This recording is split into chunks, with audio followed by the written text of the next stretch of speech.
రామ్ చరణ్ గారితో ఎంతవరకు జర్నీ ఉంది సార్? అంటే కొంతమంది దర్శకులు ఏంటంటే రచయితలను, డైలాగ్ రైటర్లను మొత్తం సెట్లో కూర్చోబెట్టుకుని రోజు ట్రావెల్ అవుతూ ఉంటారు.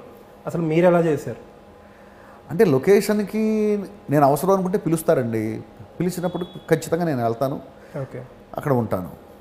ఏమనిపించింది రామ్ చరణ్ గారితో? ఏమైనా మెమరబుల్ ఎక్స్పీరియన్సెస్ ఏమైనా ఉన్నాయా? అయ్యో, చరణ్ బాబుతో నేను చరణ్ బాబు ప్రొడ్యూసర్గా సైరా నరసింహారెడ్డి చేశాను నేను. ఆ సినిమాకి నా ప్రొడ్యూసర్ ఆయన. అవును. ఆ తర్వాత చరణ్ బాబుతో నేను త్రిబుల్ చేశాను.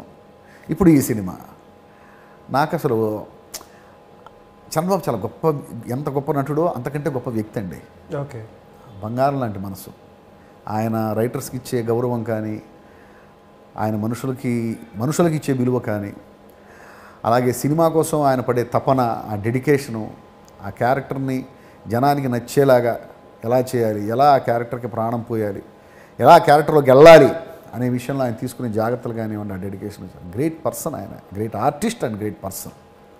రామ్ చరణ్ గారి కెరీర్ చూస్తే RRRకి ముందు, RRR తర్వాత, RRR కూడా మీరు ఉన్నారు అందులో.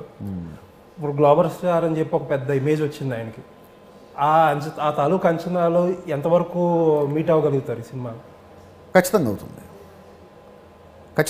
డౌట్ అక్కర్లేదు. ఓకే. మొత్తం అంటే పాన్ ఇండియా మొత్తం అన్ని భాషల్లోని రీచ్ అయ్యారనే సబ్జెక్ట్ ఇది. 100%. మీకు అర్బన్ సబ్జెక్ట్స్కి పలానా భాషా భేదాలు ఉండవండి. ఒకవేళ అవి కనుక రూరల్ సబ్జెక్ట్స్ అయితే, ఒక విలేజ్ సబ్జెక్ట్స్ అనుకోండి, నేటివిటీ వస్తుంది, అప్పుడు నేటివిటీ ప్రాబ్లం వస్తుంది. అర్బన్ సబ్జెక్ట్స్కి అసలు ఆ ప్రాబ్లం లేదుగా. ఓకే.